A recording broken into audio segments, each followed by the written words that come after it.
ان الذین آمنوا وعملوا الصالحات، بے شک وہ لوگ جو کہ ایمان لے کر آئے اور انہوں نے نیک اعمال اختیار کیے، سیجعل لہم الرحمن ودا، ان قریب رحمان ان کے بارے میں لوگوں کے دلوں میں محبت ڈال دے گا۔ تو یہ محبت دنیا میں بھی ڈل جاتی ہے اور آخرت میں تو ہوگی۔ اس حوالے سے ایک بڑی اہم حدیث ہے، صحیح بخاری اور صحیح مسلم کی متفق علیہ حدیث ہے۔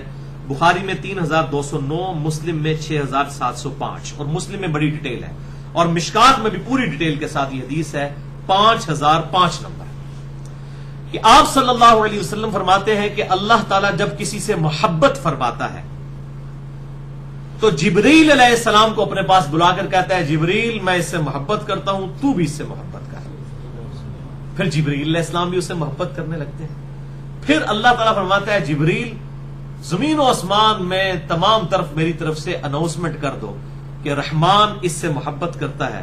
تو جبریل علیہ السلام زمین و آسمان میں اس کے لیے ندا کر دیتے ہیں۔ پھر اس طریقے سے فرشتوں کے دلوں میں، انسانیت کے دل میں اس کی محبت ڈال دی جاتی ہے۔ پھر ساتھ ہی سائملٹینیس کنٹراسٹ ہے کہ جب اللہ تعالیٰ کسی کے ساتھ بغض فرماتا ہے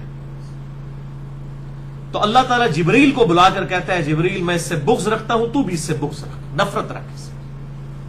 جبریل بھی نفرت کرنا شروع کر دیتے ہیں۔ پھر اللہ تعالیٰ فرماتا ہے کہ زمین و آسمان میں ندا لگا دو کہ لوگ اس سے نفرت کریں، بغض رکھیں۔ پھر اللہ تعالیٰ زمین و آسمان میں اللہ تعالیٰ کی طرف سے جبریل علیہ السلام اناؤنسمنٹ کرتے ہیں اور لوگوں کے دلوں میں اس کے لیے بغض اور نفرت رکھ دی جاتی ہے، وَلِعَوْذُ بِاللَّهِ۔ لیکن یہ حدیث کو اتنی آسان نہیں ہے سمجھنی۔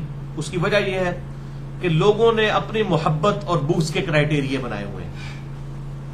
یعنی اگر آپ بریلوی مکتبہ فکر کو کنسیڈر کریں گے، وہ کہیں گے دیکھیں جی ہمارے جتنے بزرگ ہیں، لوگوں کی اتنی ان سے عقیدت وابستہ ہے، تو وہ بھی یہ حدیث پیش کر رہے ہوتے ہیں، میں سن رہا ہوتا ہوں ڈاکٹر طاہر القادری صاحب بھی، وہ یہ بھول جاتے ہیں کہ آپ کے اگر کروڑوں چاہنے والے ہیں، آپ کے بزرگوں کے کروڑوں چاہنے والے ہیں، تو دوسری طرف دیوبند کے بھی بزرگوں کے کروڑوں چاہنے والے موجود ہیں۔ وہ حدیث اپنے بابوں کے اوپر فٹ کریں گے، اہل حدیث اپنے بابوں کے اوپر فٹ کریں گے، شیعہ اپنے بابوں کے اوپر فٹ کریں گے، وہ بندہ جائے کتنے؟ اور قادیانی جو ہیں وہ اپنے بابے کے اوپر فٹ کریں گے، وہ بھی کہیں گے جی دیکھیں اتنے لوگوں کو ان سے محبت ہے اور عقیدت وابستہ ہے۔ تو اس کا فیصلہ کرنا بڑا مشکل ہے، اور اکثر لوگ یہ کہتے ہیں جناب جی فلاں دربار پہ اتنی دنیا جاتی ہے، آخر اللہ نے محبت ڈالی ہے۔ تو میں ان کو پھر پھکی دیتا ہوں کہ بابا گرو نانک کا جو دربار ہے اس کے اوپر بھی لوگ جاتے ہیں، وہ بھی پھر اللہ تعالیٰ نے محبت ڈال دی ہے۔ اور اس سے بڑی پھکی یہ ہے کہ اگر یہ کرائیٹیریا ہونا تو سب سے پہلے تو سارے انبیاء کے مزار موجود ہونا دنیا میں جن کے اوپر لوگ کثرت سے جاتے ہوں۔ چلے ہم نہیں کہتے کہ ہزاروں انبیاء کا ذکر کریں، 25 کا نام قرآن حکیم میں آیا ہے، بائی نیم 25 پیغمبروں کے۔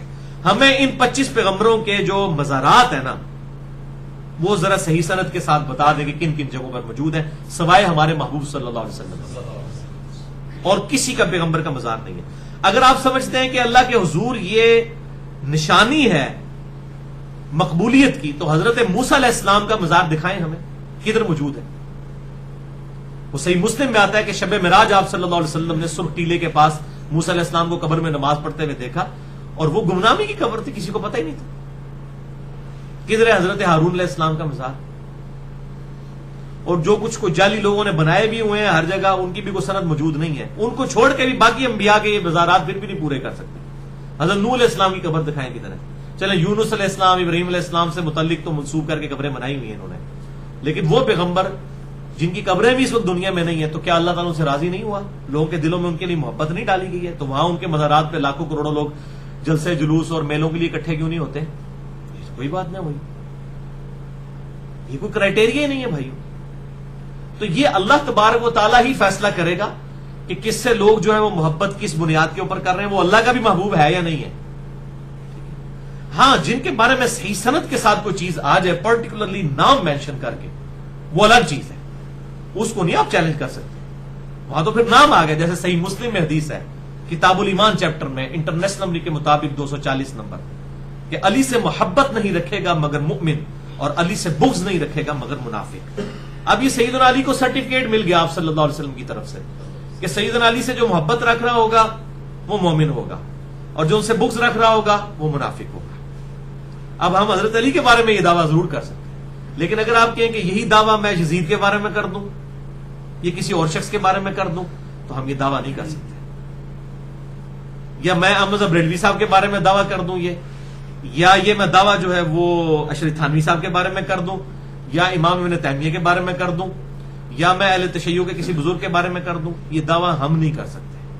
سب لوگوں کی اپنے اپنے بزرگوں کے ساتھ ایفیلیشن ہے، بلکہ ان کو تو چھوڑ دیں، دنیا میں تقریباً 70 سے 80 کروڑ لوگ جو ہیں جو کیتھولک کرسچن ہیں، وہ تو جو پوپ زندہ ہے اس کے ساتھ بڑی عقیدت رکھتے ہیں، جو ویٹیکن سٹی میں بیٹھا ہوا ہے بڑی عقیدت رکھتے ہیں، لوگوں کے دلوں میں اس کے لیے بھی محبت موجود ہے. تو یہ جو محبت کا ذکر میں نے حدیث بیان کی تو اس کو اس طریقے سے نہیں لینا چاہیے کہ لوگ اپنے اپنے بزرگ بابوں کے اوپر لگانا شروع کر دیں، جب دوسروں کے بزرگ بابوں کا حوالہ دے کہتے ہیں نہیں جی یہ تو استزراج ہے، جی یہ تو شیطانیت ہے. تو یہ تو قیامت میں پتہ لگنا ساری شیطانیت ہی ہے، سارے پول کھول جانے نے. بڑے بڑے بزرگاں کی مٹی پلیت ہو رہی ہونی ہے کہ اچھا جی حضرت صاحب تسی بھی تھے، اجی سمجھنا تسی ایسو، یہ تو قیامت میں پتہ چل جائے گا. تو لوگ یہاں پر کتنے کتنے لوگوں کے ساتھ عقیدے لوگوں کی وابستہ ہوتی ہیں. یہ اللہ تعالیٰ فیصلہ کرے گا کہ کون سی عقیدت سچی ہے اور کون سی جھوٹی ہے اور کون سی واقعی اللہ تعالیٰ کی طرف سے ہے اور کون سی شیطان کی طرف سے. تو ان حدیثوں کی بنیاد کے اوپر اپنے بزرگ بابوں کو سرٹیفکیٹ بانٹنا اور ان کی قبروں کے رش کو جو ہے وہ ہمیں پیش کرنا، ہم کسی چیز سے بھائیوں امپریس نہیں ہوتے. ان چیزوں سے امپریس اگر ہونا ہوتا تو ہم کتاب و سنت کو چھوڑ چکے ہوتے. ابھی تک کتاب و سنت ہے بھائیوں کرائٹیریا، علم کے اوپر بنیاد رکھیں، جذبات کے اوپر کوئی بنیاد نہیں ہے. یہ کرائٹیریا جو ہے وہ علم کا ہے، جو بات علمی طریقے سے ثابت ہوگی اسی کے بارے میں بات کریں.